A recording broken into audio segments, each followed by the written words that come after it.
So hello everyone, good evening to all of you, welcome again. आज से हम शुरू करेंगे हमारा जो हमारा 12th क्लास की एनसीईआरटी हमने शुरू की थी थीम्स की बुक्स। उसका बुक नंबर हमारा 2। ठीक है, बुक नंबर है 2। उसका चैप्टर नंबर 1 रहेगा। बुक नंबर 2 का है ये चैप्टर नंबर 1। इसमें आपको चैप्टर नंबर 5 दिखेगा क्योंकि ये कंटिन्यू सीरीज है। जो बुक नंबर 1 था उसमें 4 चैप्टर हमने कवर किए थे। ठीक है, बुक 1 में हमने 4 कवर कर दिए थे और बुक 2 में 5 में से स्टार्ट है, बट बुक 2 का ये पहला चैप्टर है। ठीक है, तो उसमें अभी यहाँ से बात करेंगे हम यात्रियों के बारे नजरिए, मतलब जो फॉरेन ट्रेवलर्स थे हमारे इंडिया में जिन्होंने ट्रेवल किया था। ठीक है, जो बाहर से लोग आए उन्होंने क्या क्या सीखा, कैसे कैसे आए थे एंड ऑल दैट, वो सब इन सब चीजों के बारे में जानने को मिलेगी। ठीक है, तो ये बेसिक इंट्रोडक्शन है। बाकी यहाँ पे देखो मेजर चीजें यहाँ से स्टार्ट होंगी हमारी। ठीक है, अलबरूनी के पर्पज, अभी यहाँ पे बात करेंगे हम अलबरूनी। अलबरूनी ने अपने कार्य का वर्णन इस प्रकार किया कि उन लोगों के लिए सहायक हुआ जो उनसे हिंदुओं धार्मिक विषयों पर चर्चा करना चाहते हैं और ऐसे लोगों के लिए एक सूचना का संग्रह जो उनके साथ संबंध होना चाहते हैं। ठीक, अलबरूनी का ये पर्पस था इंडिया आना। अलबरूनी और उसकी बुक थी Kitab ul Hind. Very important question यही से बनेगा, Kitab ul Hind is written by Alberuni. Okay, यही हमारा वो रहेगा। अभी देखो ख्वारिज्म से पंजाब तक, इसमें मैंने कुछ छाटा नहीं है क्योंकि एक एक लाइन इंपॉर्टेंट है यार, स्टोरी से ही क्वेश्चन उठाता है यूपीएससी। तो पढ़ते हैं क्या करके कि अलबरूनी का जन्म कहाँ हुआ था, जो हमारा मॉडर्न उज्बेकिस्तान है। देखो मैंने जब वर्ल्ड एशिया वाला बताया होगा उसमें बताया होगा ये इंडिया है, ये पाकिस्तान है, ऊपर अफगानिस्तान है। ठीक, अफगानिस्तान के ऊपर इधर क्या है और इस साइड में फिर ऐसे दो कंट्री है और ऊपर फिर है बड़ा सा कजाकिस्तान और ऊपर से ये है रशिया। ठीक, तो ये है कजाकिस्तान, ये है तो इधर वाला है तुर्कमेनिस्तान, ये है तजिकिस्तान। ठीक, ये है किर्गिस्तान, ये है उज्बेकिस्तान। ठीक, तो इस पर्टिकुलर पोर्शन से पाकिस्तान, अफगानिस्तान, तुर्कमेनिस्तान, तजाकिस्तान, इधर है किर्गिस्तान, उज्बेकिस्तान और ऊपर है कजाकिस्तान। ठीक, तो ये उज्बेकिस्तान से है जो करंटली मॉडर्न में है स्थित एक जगह वहां पे ख्वारिज्म में। सन 973 में हुआ था। ख्वारिज्म शिक्षा का एक महत्वपूर्ण केंद्र था और अल बरूनी ने उस समय उपलब्ध जो सबसे अच्छी शिक्षा थी वो प्राप्त की थी। ठीक है, उसको कई लैंग्वेज का नॉलेज था, जैसे कि सीरियाई, फारसी, हिब्रू और संस्कृत। संस्कृत को भी जानता था भाई। हालांकि वह यूनानी भाषा का जानकार नहीं था, पर फिर भी वह प्लेटो, सुकरात और अन्य यूनानी दार्शनिकों की कार्यों से पूरी तरह परिचित था। ठीक है, जिन्हें उसने अरबी अनुवादों के माध्यम से पढ़ा था। सन 1017 ईस्वी में ख्वारिज्म पर आक्रमण के पश्चात सुल्तान महमूद यहाँ के कई विद्वानों तथा कवियों को अपने साथ राजधानी ले गया। तो 1017 973 के बाद 1017 कितना हुआ, 73 और 7 80, 20 27 और 17, 20 30 37 और 7 44, 44 ईयर बाद जब अलबरूनी का जन्म हुआ था, उसके 40 साल बाद सुल्तान महमूद ने अटैक किया था उसकी जगह पे। ठीक है, तो वहां से वो कवि और उनकी वो वहां पे विद्वान थे उनको ले गया था, अलबरूनी को भी ले गए थे उनमें से। Al-Biruni was one of them. ठीक, वह बंधक के रूप में गजनी गया आया था, पर धीरे धीरे उसे ये शहर पसंद आने लगा। कहाँ चला गया, बंधक बन के गजनी। ठीक, उसको शहर पसंद आ गया भाई। 70 वर्ष की आयु में अपनी मृत्यु तक उसने अपना बाकी जीवन वहीं बताया। अभी देखो कैसे बनाया। गजनी में ही अलबरूनी की भारत के प्रति रुचि विकसित हुई।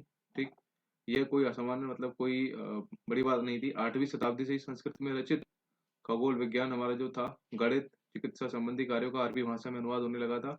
पंजाब के गजनवी साम्राज्य का हिस्सा बन जाने के बाद स्थानीय लोगों से हुए संपर्कों ने आपसी विश्वास और समझ का वातावरण बनाने में मदद की। अलबरूनी ने ब्राह्मण पुरोहितों तथा विद्वानों के साथ कई साल बिताए थे और संस्कृत, धर्म तथा दर्शन का ज्ञान प्राप्त किया। हालांकि उसका यात्राक्रम स्पष्ट नहीं है। ठीक, फिर भी प्रतीत होता है कि उसने पंजाब और उत्तर भारत के कई हिस्सों की यात्रा की थी। ग्रंथों का अनुवाद, विचारों का आदान प्रदान क्या होता था। कई भाषाओं में दक्षता हासिल करने के बाद अलबरूनी भाषाओं की तुलना तथा ग्रंथों का अनुवाद करने में सक्षम रहा। उसने कई संस्कृत कृतियों, जिनमें पतंजलि का व्याकरण पर ग्रंथ भी शामिल है, का अरबी में अनुवाद किया। पतंजलि का व्याकरण का अरबी में अनुवाद किसने किया, अलबरूनी। Very important.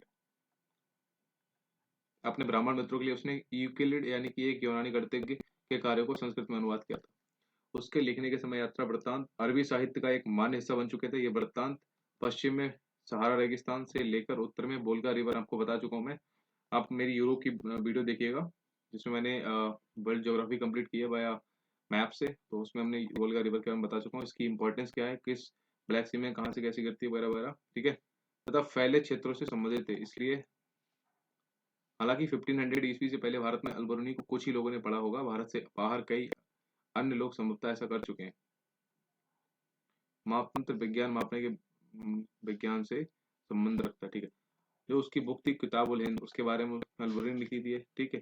तो अरबी में लिखी गई थी, very important, Kitab ul Hind written in which language, तो अरबी में लिखी गई थी भाई अलबरूनी, सरल स्पष्ट है, ठीक है। यह एक विस्तृत ग्रंथ है जो धर्म दर्शन, त्योहारों, खगोल विज्ञान, कीमिया, रीति रिवाज, प्रथाओं, सामाजिक जीवन, भारतौल, मापन विधियां, मूर्तिकला, कानून, ये सब के बारे में अध्यायों में विभाजित है, ठीक है।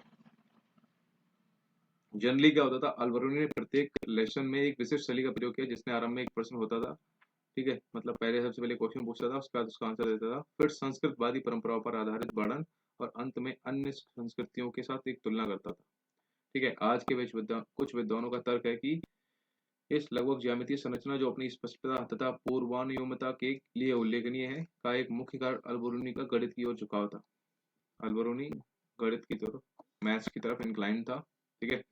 अलबरूनी जिसने लेखन में भी अरबी भाषा का यूज किया था, उसने पॉसिबली क्या किया होगा, अपनी कृतियां उपमहाद्वीप के सीमांत क्षेत्र में जो रहने वाले लोगों के लिए रखी थी, ठीक है, मतलब उनके लिए लिखी थी।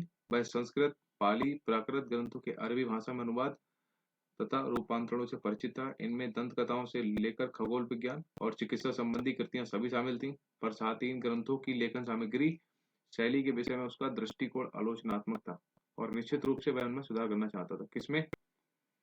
जो ग्रंथ लिखे हुए थे उसमें उनकी लेखन जो सामग्री, शैली थी, उसके रिगार्डिंग बता रहा है।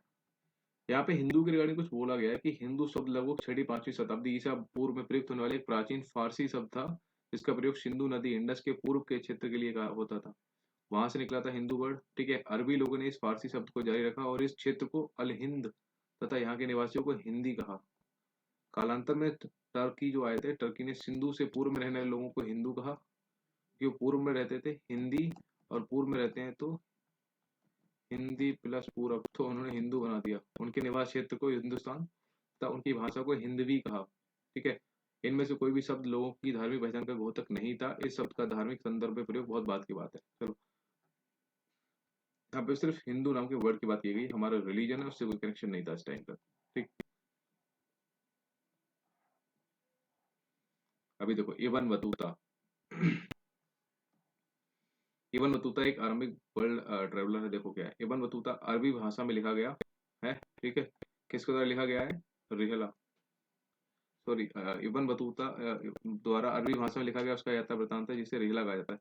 इबन बतूता ने लिखा था रिहला नाम का कॉन्सेप्ट, और कौन सी लैंग्वेज में? अरबी लैंग्वेज में। चाहे वो तुम्हारा किताबुल हिंद हो या इबन बतूता, दोनों सॉरी ये रिहला, दोनों अरबी लैंग्वेज में लिखे गए थे। 14वीं सेंचुरी में भारतीय उपमहाद्वीप के सामाजिक और सांस्कृतिक जीवन के विषय में बहुत ही प्रचुर तथा रोचक जानकारी देता है। मोरक्को का ये ट्रेवलर था Ibn Battuta, came from Morocco. Morocco is a country in which continent? Africa. के इस यात्री का जन्म तंजीर के सबसे सम्मानित तथा शिक्षित परिवारों में से, जो इस्लामी कानून अथवा शरिया पर अपनी विशेषता के लिए प्रसिद्ध था, उसमें हुआ था। अपने परिवार की परंपरा के अनुसार इबन बतूता ने कम उम्र में ही क्या किया था? साहित्यिक और शास्त्र रूढ़ शिक्षा हासिल कर ली थी, ठीक। अपने श्रेणी के अन्य सदस्यों के विपरीत इबन बतूता पुस्तकों के स्थान पर यात्राओं से अर्जित अनुभव को ज्ञान का अधिक महत्वपूर्ण सोर्स मानता था। मतलब वही है, बुक ना पढ़ के वो यूज टू ट्रेवल, ठीक।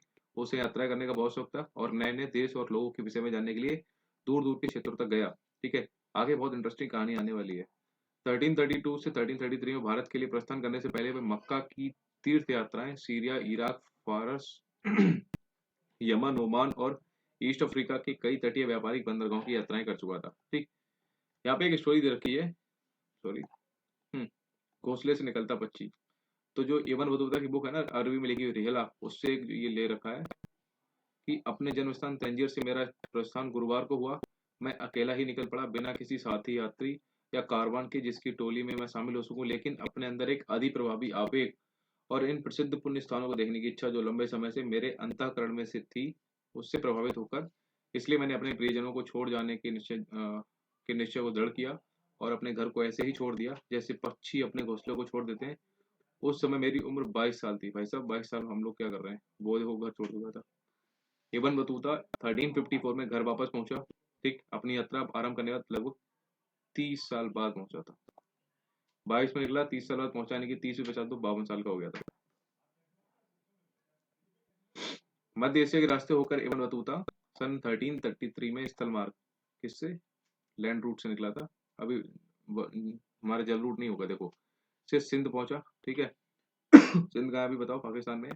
उसने दिल्ली के सुल्तान मोहम्मद बिन तुगलक के बारे में सुना था और कला और साहित्य के एक दयाशील संरक्षक के रूप में उसकी ख्याति से आकर्षित हो बतूता ने मुल्तान और उच्च के रास्ते होकर दिल्ली की ओर प्रस्थान किया। वहां पे कौन था, मोहम्मद बिन तुगलक।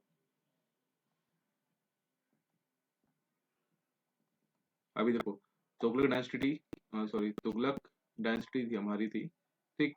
उसमें सबसे पहले था गयासुद्दीन तुगलक, ठीक। फिर आया था मोहम्मद बिन तुगलक, फिर आया था फिरोज शाह तुगलक, और लास्ट था हमारा नसीरुद्दीन तुगलक। तो ये जो सेकंड हमारा किंग था मोहम्मद बिन तुगलक, उसके टाइम पे ही आया था इब्न बतूता इंडिया में, ठीक। सुल्तान उसकी विद्वता से प्रभावित हुआ। तो जब भाई इब्न बतूता को पता चला कि मोहम्मद बिन तुगलक को इन सब चीज़ों के बारे में बहुत इंटरेस्ट है, ठीक है, कला और साहित्य के बारे में, तो वो चला गया वहाँ पे भाई, ठीक है। तो सुल्तान को उसने अपनी दिखाई और उसकी इंटेलिजेंस से बहुत इफेक्टेड हुआ और उसने दिल्ली या काजी का न्यायाधीश नियुक्त किया, ठीक है। वेरी इंपॉर्टेंट, मोहम्मद बिन तुगलक ने इब्न बतूता को दिल्ली का काजी या फिर उसको बोलेंगे जज, उसको अपॉइंट कर दिया। वह इस पद पर कई सालों तक रहा, पर फिर उसने विश्वास खो दिया और उसे कारागार में कैद कर दिया गया। धोखेबाज कर दी भाई। बाद में सुल्तान और उसके बीच की गलतफहमी दूर होने के बाद उसे राजकीय सेवाएं पुनः स्थापित किया गया। अच्छा, कोई गलत मिसअंडरस्टैंडिंग रही होगी, वो क्लियर होगी, इसका दोबारा आ गया वो वापस। और 1342 ईस्वी में मंगोल शासक के पास सुल्तान के एक एम्बेसडर के रूप में चीन जाने का आदेश आदेश मिल गया था उस टाइम, ठीक। अपनी नई अपॉइंटमेंट के साथ इब्न बतूता सेंट्रल इंडिया के रास्ते मालाबार तक की ओर बढ़ा। मालाबार कोस्ट बताओ कहाँ पे है आपको? ये इंडिया है, ये केरला है, इसको बोलते हैं हमारा मालाबार कोस्ट, और इधर तमिलनाडु उसको बोलते हैं हमारा कोरोमंडल कोस्ट, ठीक। तो अपनी नई नियुक्ति के साथ इब्न बतूता मध्य भारत के रास्ते मालाबार तट की ओर बढ़ा। यहाँ से इधर किलो चढ़ा, ठीक है। मालाबार से मैं मालदीव गया, इधर ही मालदीव पड़ता है, जहाँ पे 18 महीनों तक काजी के पद पर रहा और अंततः उसने श्रीलंका जाने का निश्चय किया। फिर इधर श्रीलंका आने की बात डिसाइड किया। बाद में एक बार फिर वह मालाबार तट तथा मालदीव गया और चीन जाने के अपने कार्य को दोबारा शुरू करने से पहले वह बंगाल और असम भी गया। फिर यहाँ से बंगाल असम वगैरह गया होगा ऊपर।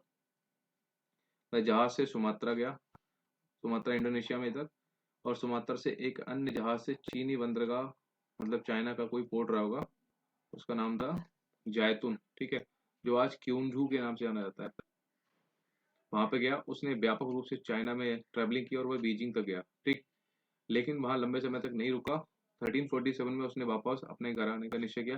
चाइना के विषय में उसने वृत्तांत की तुलना मार्को पोलो, जिसने 13वीं सेंचुरी के अंत में वेनिस से चलकर चाइना और भारत की यात्रा की थी, उसके वृत्तांत से ली जाती है, ठीक है।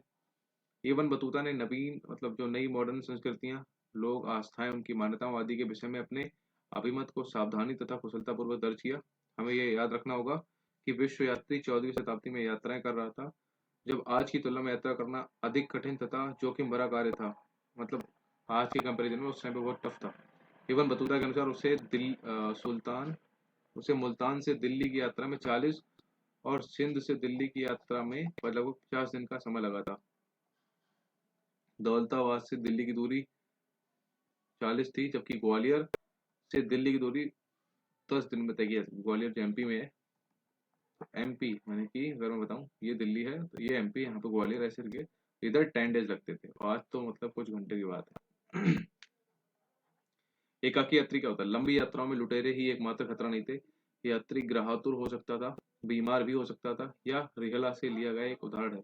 वही सब रिहला ही, अभी जो बुक लिखी है वन होता है अरबी लैंग्वेज में, उसी से लिया गया, अभी सारे वो लिए गए कि एक टाइम पे उसको बुखार ने पकड़ लिया था और मैंने अपने आप को कमजोरी के कारण गिरने से बचाने के लिए पगड़ी के कपड़े को जीन से बांध लिया, ठीक। अंततः हम ट्यूनिस शहर पहुंचे और वहां के निवासी शेख और काजी के पुत्र का स्वागत करने के लिए बाहर आए। वे हर और एक दूसरे के अभिवादन और प्रश्नों के साथ आगे आए, लेकिन उनमें से किसी ने भी मेरा अभिवादन नहीं किया, क्योंकि वहां कोई ऐसा नहीं था जो उसको जानता हो। तो अपने एक एकाकीपन से मैं इतना उदास हुआ कि अपनी आंखों में आए आंसुओं को नहीं रोक सका और बहुत रोया। पर एक तीर्थयात्री मेरी कुंठा का कार्ड जानकर मेरे पास आया और मेरा अभिवादन किया, ठीक है। तो बस कहानी हल करते हैं।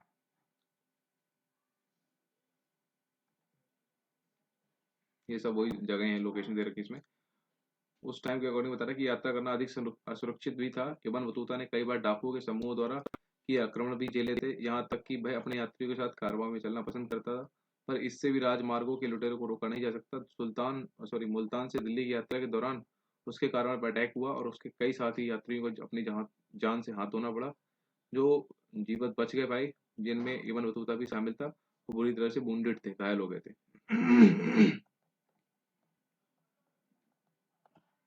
जिज्ञासाओं का उपभोग क्या होता है? जैसे कि हमने देखा कि इब्न बतूता एक हठीला यानी कि जिद्दी आदमी था, ठीक है, जिद्दी ट्रेवल था। उसने नॉर्थ वेस्ट अफ्रीका में अपने निवास स्थान मोरक्को वापस जाने से पूर्व कई वर्ष उत्तरी अफ्रीका, पश्चिमी एशिया मतलब कि North Africa, West Asia, Central Asia की कुछ भाग हो सकता है वह रसिया भी गया हो, भारतीय उपमहाद्वीप तथा चीन की यात्रा की थी। और जब वह वापस आया तो स्थानीय शासक ने निर्देश दिए कि उसकी कहानियों को दर्ज किया जाए। ऑब्वियसली इतने घूम के आए तो फिर लिखा ही जाएगा। ये देखो, शिक्षा और मनोरंजन के लिए क्या करते थे इब्न जुजाई, जिसे इब्न बतूता के श्रुतलेखों को लिखने के लिए नियुक्त किया गया था, अपनी प्रस्तावना लिखता है कि जो जब ये वापस आया था तो वहां के रूलर ने आदेश दिया था ना कि इसकी कहानी को लिखा जाए, तो जो कौन लिखेगा, इब्न जुजाई नाम का बंदा था, उसको लिखने के लिए अपॉइंट किया गया था। तो राजा के द्वारा क्या लिखा गया था, एक शालीन निर्देश दिया गया कि वे इब्न बतूता अपनी यात्री में देखे गए शहरों का तथा अपनी स्मृति में बैठ गई रोचक घटनाओं का एक वृत्तांत लिखवाए, और साथ ही विभिन्न देशों के शासकों में से जिनसे वे मिले उनके महान साहित्यकारों के साथ उनके धर्मनिष्ठ संतों के विषय में बताए। तदनुसार उन्होंने इन सभी विषयों पर एक कथानक लिखवाया जिसने मस्तिष्क को मनोरंजन, कान और आंखों की प्रसन्नता थी। साथ ही उन्होंने कई प्रकार के असाधारण विवरण जिनके प्रतिपादन से लाभप्रद उपदेश मिलते हैं दिए गए असाधारण चीजों के बारे में बताया जिनके संदर्भ से अभिरुचि जागी। अभी देखो इब्न बतूता के पदचिन्हों पर क्या बता रहे हैं कि 1400 से 1800 के बीच भारत आए यात्रियों ने फारसी में कई यात्रा वृत्तांत लिखे। उसी समय भारत से सेंट्रल एशिया, ईरान और ऑटोमन एम्पायर की यात्रा करने वालों ने कभी कभी अपने अनुभव लिखे। इन लेखकों ने अलबरूनी और इब्न बतूता के पदचिन्हों का अनुसरण किया। इनमें से कुछ ने इन पूर्ववर्ती लेखों को पढ़ा भी था, और इनमें से सबसे प्रसिद्ध लेखकों में अब्दुल रजाक समरकंदी था, जिसने 1440 के दशक में दक्षिण भारत की यात्रा की थी। महमूद बली बल्खी, जिसने 1620 के दशक, आई थिंक ये क्वेश्चन पीवाईक्यू बना हुआ है, अब्दुल रजाक समरकंदी पे पीवाईक्यू है कुछ, जिसने 1620 के दशक में व्यापार रूप से यात्राएं की थी, तथा शेख अली हाजिन जो 1740 के दशक में उत्तर भारत आया था, शामिल है। इनमें से कुछ लेखक भारत से सम्मिलित थे, और यहाँ तक कि उनमें से एक महमूद बल्कि तो कुछ समय के लिए सन्यासी बन गया था। कुछ अन्य जैसे कि हाजिन भारत से निराश हुए और यहाँ तक कि घृणा भी करने लगे। वे भारत में अपने लिए एक उत्सवीय स्वागत की आशा कर रहे थे। उनमें से अधिकांश ने भारत को अचंभों के देश के रूप में देखा था।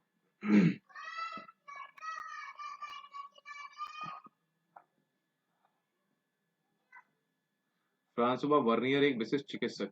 अभी देखो यहाँ पे एक नया बंदा आता है ट्रेवलर, कि लगभग अराउंड 1500 सेंचुरी में क्या था, भारत में पोर्चुगीज के आगमन के पश्चात उनमें से कई लोगों ने भारतीय सामाजिक रीति रिवाजी और धार्मिक प्रथाओं के विषय में विस्तृत वृत्तांत, क्योंकि हमारा इंडिया डाइवर्सिटी बहुत ज्यादा कल्चर है ना यहाँ पे, तो उनमें से कुछ चुनिंदा लोग थे जैसे कि जेसुइट रॉबर्टो नेवली ने तो भारतीय ग्रंथों का यूरोपीय भाषा में अनुवाद भी किया है, ठीक है।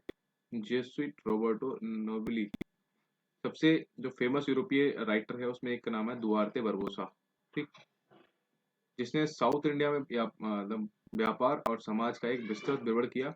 कालांतर में 1600 ईस्वी के बाद भारत में आने वाले डच, अंग्रेज तथा फ्रांसीसी यात्रियों की संख्या बढ़ने लगी थी। इनमें एक प्रसिद्ध नाम फ्रांसीसी जौहरी जियो बैपिटिस्ट तैवर्नियर का था। तो ये बंदा क्या है, जौहरी था, तथा जिसने कम से कम 6 बार भारत की यात्रा की थी। वह विशेष रूप से भारत की व्यापारिक स्थितियों से बहुत प्रभावित था और इसने भारत की तुलना ईरान और ऑटोमन एम्पायर से की। इनमें से कई यात्री जैसे कि इतालवी चिकित्सक थे, इटालियन के चिकित्सक मतलब डॉक्टर वगैरह थे, मनुकी कभी भी यूरोप वापस नहीं गए और भारत में ही बस गए, उनको इतना अच्छा लगा यहाँ का रहन सहन वगैरह वगैरह।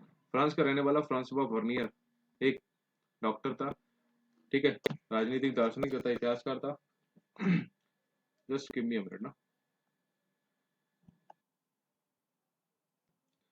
सॉरी थोड़ा टाइम लग गया। तो फ्रांस का रहने वाला फ्रांसवा वर्नियर एक चिकित्सक था, राजनीतिक था, ठीक है, दार्शनिक फिलोसफर था, एक हिस्टोरियन था, ठीक है। कई और लोगों की तरह ही वह मुगल साम्राज्य में अफसरों की तलाश में आया था और 1656 से 1668 तक भारत में 12 वर्ष तक रहा, ठीक। 12 साल तक इंडिया में रहा था और मुगल दरबार से नजदीकी रूप से जुड़ा रहा। पहले सम्राट जो थे शाहजहां के बड़े बेटे, उसका नाम था दारा शिकोह, उनके यहाँ एज अ फिजिशियन रहा था। और बाद में मुगल दरबार के एक आर्मेनाई अमीर दानिशमंद खान के साथ एक बुद्धिजीवी तथा वैज्ञानिक के रूप में भी रहा था। पूर्व और पश्चिम की कंपैरिजन किया था उसने। तो वर्नियर ने देश के कई भागों की यात्रा की और जो देखा उसके विषय में विवरण लिखे। सॉरी, मैं नॉर्मली भारत में जो देखता था उसकी तुलना यूरोपीय स्थितियों से करता था, ठीक है। सॉरी। उसे अपनी प्रमुख कृति को फ्रांस के शासक लुई 10 और ये लुई 14 को समर्पित किया था, ठीक है। प्रमुख कृति जो उसने बनाई थी उसको फ्रांस के शासक था लुई 14, उसको दिया था। और उसके कई अन्य कार्य प्रभावशाली अधिकारियों और मंत्रियों को पत्रों के रूप में लिखे गए थे। लगभग प्रत्येक दृष्टांत में बर्नियर ने भारत की स्थिति को यूरोप में हुए विकास की तुलना में दयनीय बताया। जैसा कि हम देखेंगे उसका आकलन हमेशा सटीक नहीं था, फिर भी जब उसके कार्य जब पब्लिश हुए तो बर्नियर के वृत्तांत बहुत अधिक फेमस हुए थे, ठीक है। ये थे हमारे तैबर्नियर भाई साहब फ्रांस के। चलो, मुगल सेना के साथ उन्होंने एक ट्रैवलिंग किया होगा, उसके बारे में ले रखा है कि बर्नियर ने कई बार मुगल सेना के साथ में ट्रैवलिंग किया। और यहाँ पर सेना के कश्मीर कूच के संबंध में दिए गए विवरण से एक अंश दिया जा रहा है, ठीक है।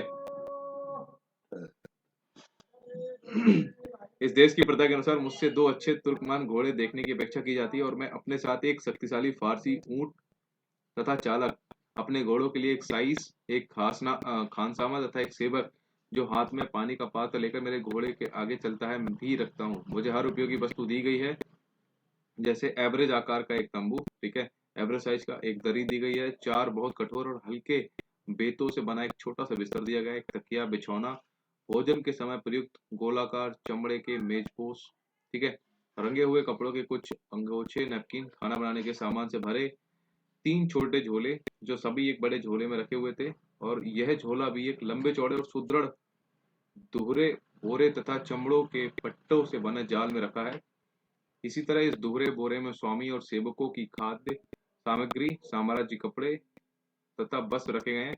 मैंने ध्यानपूर्वक 5 या 6 दिनों के उपभोग के लिए बढ़िया चावल, सौंफ की सुगंध वाली मीठी रोटी, नींबू और चीनी का भंडार साथ में रखा हुआ है। साथ ही मैं दही को टांगने और पानी निकालने के लिए प्रयुक्त छोटे लोहे के अंकुश वाला झोला लेना भी नहीं भूला हूँ। इस देश में नींबू के शरबत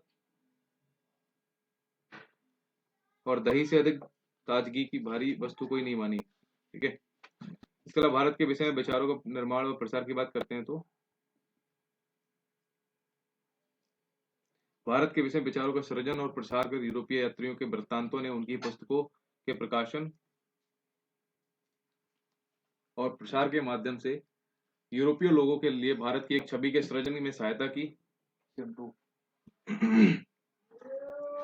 बाद में 1750 के बाद जब शेख इत्समुद्दीन तथा मिर्जा अबू तालिब जैसे भारतीयों ने यूरोप की यात्रा की तो उन्हें यूरोपीय लोगों की भारतीय समाज की छवि का सामना करना पड़ा था और उन्होंने तथ्यों को अपनी अलग सॉरी मेरे थोड़ा कोल्ड हो रखा है, व्याख्या के माध्यम से इसे प्रभावित करने का प्रयास किया, ठीक है। ये सब दे रखा है, ठीक है। फर्नियर के कार्य फ्रांस में 1670 से 71 में प्रकाशित हुए थे और अगले 5 वर्षों के भीतर ही अंग्रेजी, डच, जर्मन और इटालियन भाषाओं में उनका अनुवाद हो गया था। 1670 टू 1725 के बीच उसका वृत्तांत फ्रांसीसी में 8 बार पुनर्मुद्रित हो चुका था और 1684 तक यह 3 बार अंग्रेजी में पुनर्मुद्रित हुआ है। पुनर्मुद्रित मतलब कि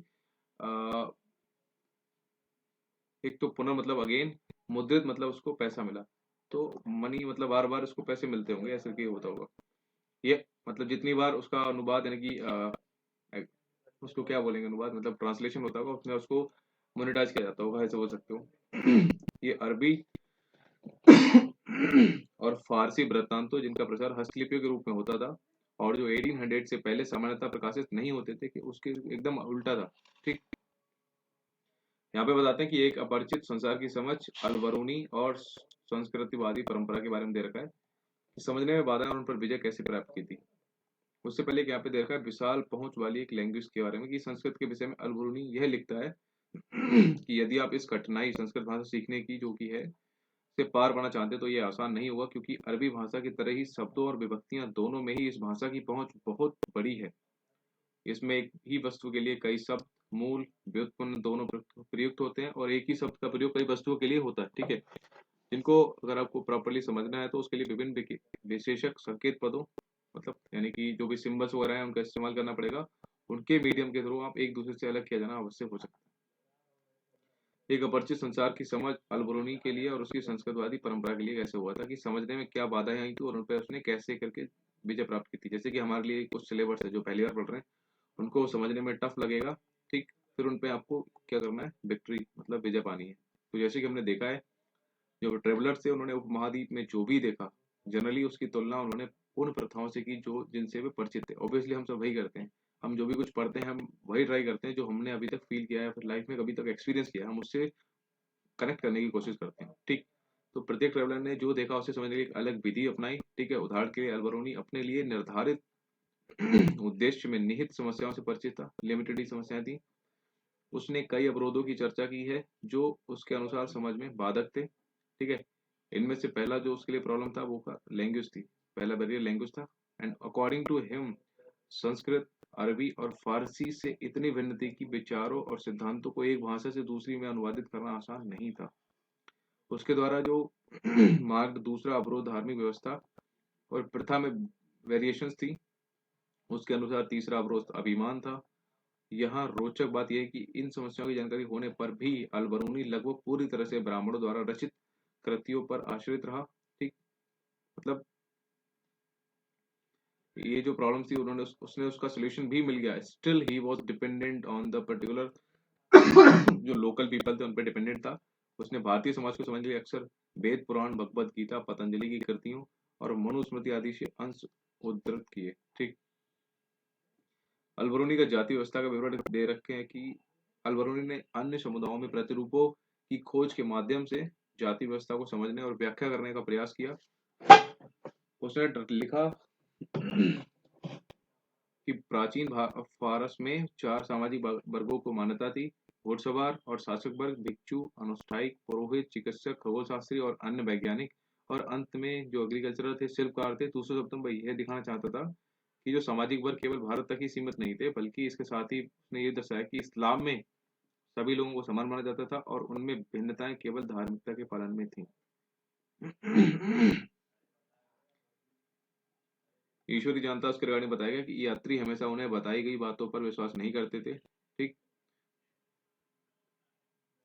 अल-बेरूनी को जब एक ऐसी लकड़ी की मूर्ति की कहानी के बारे में पता चला जो तथाकथित रूप में इतने वर्षों तक अस्तित्व में रही, तो वो पूछता है कि फिर लकड़ी इतने लंबे समय तक अस्तित्व, मतलब कोई लकड़ी रही होगी वो इतने साल, इकाई दहाई सैकड़ा हजार 10,000 लाख 2,16,432 सालों तक, मतलब वो लकड़ी रही लकड़ी की तरह ही।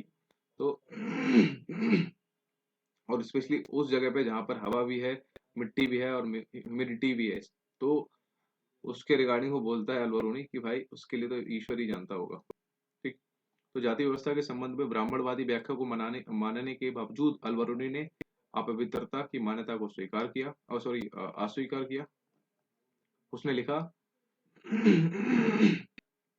कि हर वस्तु जो अपवित्र हो जाती है अपनी पवित्रता की मूल स्थिति को पुनः प्राप्त करने का प्रयास करती है और सफल होती है। सूर्य हवा को स्वच्छ करता है और समुद्र में नमक पानी को गंदा होने से बचाता है। अल-बरूनी जोर देकर कहता है कि यदि ऐसा नहीं होता तो पृथ्वी पर जीवन पॉसिबल नहीं होता।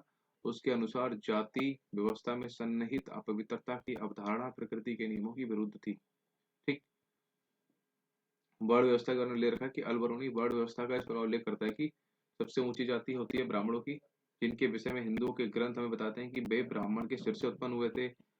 क्योंकि उन ब्रह्मा प्रकृति नामक शक्ति का ही दूसरा नाम है और सिर सबसे ऊपरी पोर्शन है, इसलिए ब्राह्मण पूरी प्रजाति के सबसे चुनिंदा भाग है।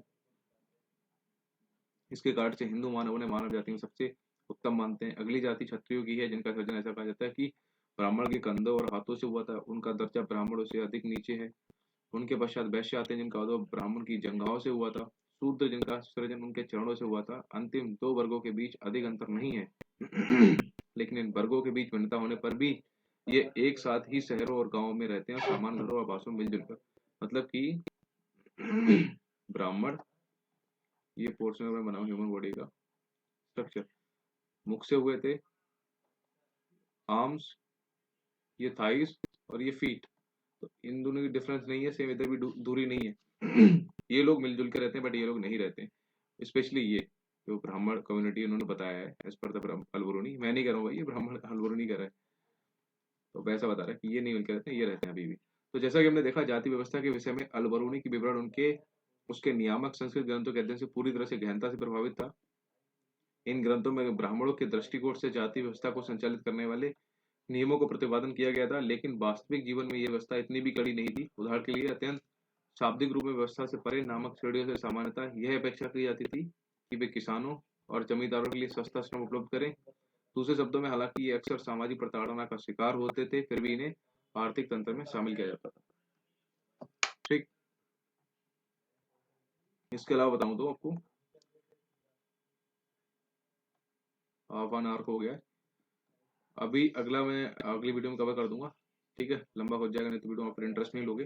तो अगला पार्ट 2 में कवर कर दूंगा यहाँ इब्न बतूता और उसके अनजाने के जाने का उत्कंठा। ठीक है, तब तक आप इसको पढ़ो, जो इंपॉर्टेंट है मैं आपको बता देता हूँ, बाकी स्टोरी की तरह पढ़ो क्योंकि स्टोरी ही पूछ जाती है सीपीएफ के एग्जाम में। ठीक है, बाकी कोई प्रॉब्लम हो वो कमेंट डाउन करो या फिर इस नंबर पे व्हाट्सएप कर दो मेरे को। ठीक है, बाकी see you in the next video, till then take care यार, जय हिंद।